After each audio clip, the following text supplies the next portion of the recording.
ዛሬ በእጃችን የምንይዘው በኪሳችን የምንሸከመውና ዓለምን በአንድ ጣት የምናንቀሳቅስበት ይህ ትንሽ መሳሪያ ከየት መጣ? ብዙዎቻችን አይፎን ማለት የቅንጦት ምልክት ብቻ መስሎ ይታየናል። ነገር ግን ከዚህ ስልት ጀርባ ያለው እውነት ከቴክኖሎጂው ግኝት በላይ የሰው ልጅን የአኗኗር ዘይቤ የለወጠ ታሪክም ነበር። የዛሬው ታሪካችን የሚጀምረው እንደ አውሮፓውያኑ የዘመን ቀመር በ2007 ዓመተ ምህረት ላይ ሲሆን ስቲቭ ጆብስ መድረክ ላይ ወጥቶ ያንን ትንሽ ማሽን ሲያሳይ ዓለም ለዘላለም ተቀይራለች። ነገር ግን ታውቃላችሁ፣ ይህ ሁሉ መጀመሪያ በስህተትና በብስጭት የተወለደ ነበር። በዚያን ዘመን ስልኮች ገና አዝራር ያላቸው፣ ስክሪናቸው ትንሽና ኢንተርኔት መጠቀም የቅዠት ያህል የከበደ ነበር። ስቲቭ ጆብስ ደግሞ ስልኩን የሚጠቀምበት መንገድ አላስደሰተውም ነበር። በቃ አብሮት ከነበረው ቡድን ጋር በስልክ ውስጥ የተደበቀውን አቅም አወጡት። ነገር ግን እውነት ለመናገር የመጀመሪያው አይፎን ሲወጣ ብዙዎች ተሳልቀውበትም ነበር። ምን አይነት ስልክ ነው? የቁልፍ ሰሌዳ የሌለው ማን ይገዛዋል ብለው የቴክኖሎጂ ባለሙያዎች ሳይቀሩ ፌዝ አፊዘውበት ነበር። ያኔ ሁሉም ሰው የተሳሳተ ይመስል ነበር። ዛሬ ግን የቴክኖሎጂው አባት ጭምር ሆኗል። ስልኩም በገበያ ላይ እየዋለ ተአምር እየፈጠረ መጣ። ሰዎች ከመደብሩ በር ላይ ለቀናት ጭምር ይሰለፉ ነበር። እንዲህ አይነቱ ከባድ ፍላጎት በቴክኖሎጂው ታሪክ ውስጥ ታይቶ ጭምር አይታወቅም። ነገር ግን ይህ የጅምር ትንታኔ ብቻ ነው።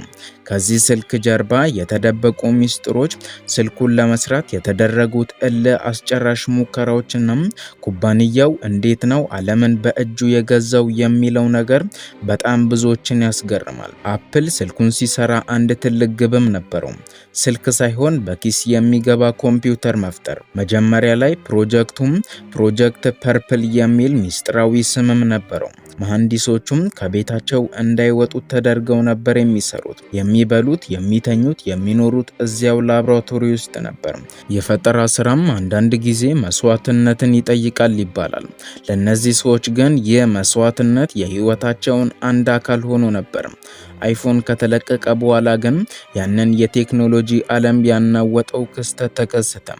አፕል ስቶር መተግበሪያዎችን ከኢንተርኔት ማውረድ የሚቻልበት መንገድን ሲፈጥር አይፎን ከስልክነት ወደ ማዕከልነት ተቀየረ።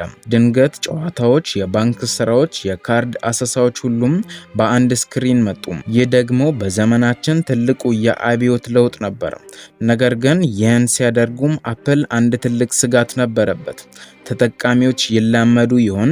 መልሱ ግን እጅግ አስደናቂ ነበር። አይፎን ሲፈጠር የተከለከለው የዲዛይን ፍልስፍናና ቀላልነት ነበር። የትኛውም እድሜ ላይ ያለ ሰው ምንም አይነት የቴክኖሎጂ ዕውቀት ሳይኖረው ስልኩን መጠቀም እንዲችል ታስቦም ነው የተሰራው። ከዚህ በስተጀርባ ያለው የሳይኮሎጂ ሚስጥር ደግሞ የሰው ልጅ ለቀላል እና ለሚያምር ነገር ያለው ፍቅር ነው። አይፎን ስታዩት ያምራል፣ ስትነኩት ለስላሳ ነው፣ ስትጠቀሙት ደግሞ እጅግ ባማረ መልኩ ለአጠቃቀም ምቹ ሆኖ ቀርቧል። ይህ በአጋጣሚ የተፈጠረ አይደለም፣ ከረቀቀ የዲዛይን ጥበብ የመጣ ነው። ጊዜው እየገፋ ሲሄድ ግን ውድድሩ ተጀመረ። አንድሮይድ የሚባል ስርዓት መጣ። ጋላክሲና ሌሎች ስልኮች ገበያውን ተቆጣጠሩት። ብዙዎች አፕል አሁን ያልቅለታል ብለው አሰቡ። ነገር ግን አፕል አይፎንን ወደ ሌላ ደረጃ ከፍ አደረገው። ካሜራው ተሻሻለ፣ የደህንነት ስርዓቱም ተጠናከረ። ዛሬ የምንኖርበት መንገድ፣ የምንገናኝበት መንገድ፣ የምንሰራበት መንገድ ሁሉ በዚህ ስልክ ዙሪያ የተገናኘ ነው። አንድ ነገር ግን እርግጠኛ መሆን ይኖርብናል። አይፎን የለውጥ ምልክት ጭምር ነው። በስልኩ ታሪክ ውስጥ የተደበቁት ድርድርና ሽኩቻዎች፣ የኩባንያው ውስጣዊ ትግልና የስኬት ቁንጮች የሚያሳዩን አንድ እውነት አለ። ስኬት በአንድ ቀን የሚመጣ አይደለም፣ የዓመታት ትዕግስትና ስራ ውጤት ጭምር እንጂ። ዛሬ እናንተ ይህንን ቪዲዮ እያያችሁ ያላችሁበት መሳሪያዎች የእነዚያን የቴክኖሎጂ ሊቃውንት የዓመታት ድካም ውጤት ነው። አሁን ነገሩን ወደ ኋላ ብንመለከተው አይፎን የሰው ልጅ የመገናኘት ፍላጎት አሟልቷል። እናም ለዚህ ነው ዛሬ ዓለም በሙሉም በአንድ አይፎን ስክሪን ውስጥ የምትታየው። ስራው እጅግ የሚያስደንቅ ቢሆንም የእያንዳንዱ ቴክኖሎጂ መነሻው ግን የሰው ልጅ ፍላጎት መሆኑን መዘንጋት የለብንም። እንዲሁም ማንም ሰው አላሰበውም ነበር። በዚያን ጊዜ የነበሩ ግዙፍ ኩባንያዎች እንደ ኖኪያ እና ብላክቤል ያሉ የገበያ መሪዎች አይፎንን እንደ ትልቅ ቀልድ ነበር የቆጠሩት። ማነው በስክሪኑ ላይ ብቻ የሚነካ ስልክ የሚገዛው የሚል ትልቅ የትዕቢት ስሜትም ነበራቸው። ነገር ግን ስቲቭ ጆብስ እና ቡድኑ የተለየ ነገር አይተውም ነበር፤ የሰው ልጅ ስሜትና ፍላጎት ከቴክኖሎጂው ጋር ማዋሃድ። አፕል ያደረገው ነገር ማሽን መሸጥ አልነበረም፣ የአኗኗር ዘይቤን ጭምር መሸጥ እንጂ። የአይፎን ስኬት ሚስጥር በሃርድዌር ብቻ ሳይሆን ሶፍትዌሩ ላይ ጭምር ነው። iOS የተባለው ስርዓትን ያንን ስልክ ከሌሎች ለየት የሚያደርገው ነገር ነው። እጅግ በጣም ፈጣን፣ ስህተት የማይበዛበትና ለተጠቃሚው በጣም ቀላል። ሰዎች ስልኩን እንደያዙ ለመጠቀም ምንም አይነት ማብራሪያ ጭምር አያስፈልጋቸውም። ይህ ነው ለገበያው መሪነት ያበቃቸው። ዛሬ በኪሳችን ያለው ማንኛውም የአይፎን ስልክ ያንኑም የአይፎን መሰረታዊ የዲዛይን ህግ ነው የሚከተለው። ነገር ግን ታሪኩ እዚህ ላይ አያበቃም። ከእያንዳንዱ የአይፎን ሞዴል መለቀቅ ጀርባ በዓለም ዙሪያ ያሉ የቴክኖሎጂ አፍቃሪዎችን የሚያጓጓም የጠበቃ ጨዋታም ጭምር አለ። አዲስ አይፎን ሲወጣ ሰዎች ለምን በጉጉት ይጠብቃሉ? ለምንስ በሺዎች የሚቆጠር ዶላርን ይከፍላሉ? ይህ በራሱ የሰው ልጅ የስነ ልቦና ጥናት የሚጠይቅ ትልቅ ክስተት ነው። አፕል የምርት ስሙን ወይም ብራንድ ከፍ አድርጎ ተጠቃሚው የአይፎን ባለቤት መሆንን እንደ አንድ ደረጃ ወይም ስታተስ እንዲመለከተው አድርጓል። አሁን ግን ራሳችንን እንጠይቅ። አፕል አሁንም የፈጠራ አቅሙን ጠብቆ ይዟል? በየዓመቱ የሚወጡት አይፎኖች ትልቅ ለውጥ እያመጡ ነው ወይስ የካሜራና የባትሪ ማሻሻያ ብቻ እየሆነ ነው? አንዳንድ ተቺዎች አፕል ካሁን በኋላ በጣም አስተማማኝ መሆኑን እንደ ዋና ምርቱ አድርጎም እየተጓዘ እንደሆነም ይናገራሉ። ማለትም ፈጠራን ከመፍጠር ይልቅ ያለውን ስርዓት ማሻሻል ላይ አተኩሯል። ይህ ደግሞ ለአድናቂዎቹ ጥሩ ቢሆንም ለአዳዲስ ፈጠራዎች ግን እንቅፋት ሊሆንበት ይችላል። ባለፉት ዓመታት ውስጥ አፕል የሄደበት መንገድ ከከፍተኛ ውድቀት እስከ ታላቅ የስኬት ጉዞ የተሞላ ነው። እንደ ስቲቭ ጆብስ አይነት ሰው ህይወት ማለፍ ኩባንያውን የጎዳው ይሆን ተብሎ ሲታሰብም፣ ቲም ኩክ የተባለው መሪ ኩባንያውን ወደ ሌላ የገንዘብ ቁንጮነት ወሰደው።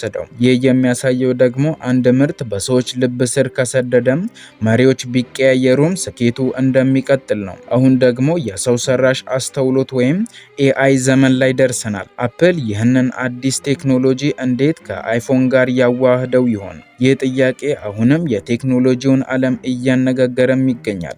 ምናልባት በሚቀጥሉት ጥቂት ዓመታት አይፎን የምንጠቀምበት መንገድ ሙሉ በሙሉ ይቀየራል። ካሁን በኋላም ስልኩን ብቻ ሳይሆን ስልኩን የሚጠቀም አእምሮ ያለው መሳሪያ ልናገኝም እንችላለን። እነዚህን ጥያቄዎች ስንጠይቅ ግን አንድ ነገር መዘንጋት የለብንም። ቴክኖሎጂ ልክ እንደ ውሃ ነው፣ ሁልጊዜም አዳዲስ መንገዶችን ይፈልጋል። አይፎን ራሱ በጊዜ ሂደት ውስጥ ተቀይሯል።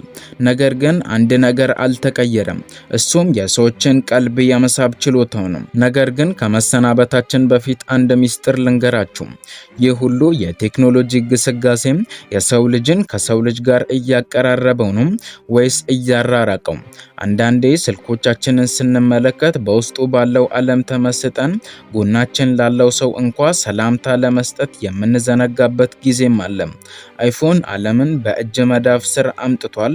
ነገር ግን ያ ዓለም ከልባችን ጋር ምን ያህል ቅርበት አለው? ይህ ጥያቄ በየቀኑ በራሳችን ውስጥ የምንጠይቀው ነገር ግን መልሱን ለማግኘት የምንፈራው እውነት ነው። ወደፊት የሚመጡ ቴክኖሎጂዎች እንደ ኦግመንትድ ሪያሊቲ ወይም በሰው አእምሮ የሚቆጣጠሩ መሳሪያዎች ሲመጡም የሰው ልጅ እና የቴክኖሎጂው ድንበር ምን ሊሆን ይችላል? ምናልባትም ወደፊት ስልክ የሚባል ነገር ላይኖርም ይችላል። ምናልባትም ሁሉም ነገር በምናባችን ወይም በምንመለከተው እይታ ብቻም ሊሆን ይችላል። አፕልም ሆኑ ሌሎች ኩባንያዎች የሚሰሩት ለዚህ ቀን ነው። ስለዚህ ዛሬ በኪሳችን ያለው ስልክን ስንጠቀም በአግባቡ መጠቀም፣ ለጥቅም መዋልና በቴክኖሎጂ ውስጥ ተውጠን ህይወታችንን እንዳንረሳው መጠንቀቅ አለብን። የዛሬው መረጃችን የቴክኖሎጂ ታሪክ ብቻ ሳይሆን ስለ ሰው ልጅ ህልምና ፍላጎት ወሰን ጭምር የሚያወሳ ነው። በዚህ አጭር ጉዞ ውስጥ አብራችሁን ስለቆያችሁ ከልብ እናመሰግናለን። መልካም ጊዜ ይሁንላችሁ።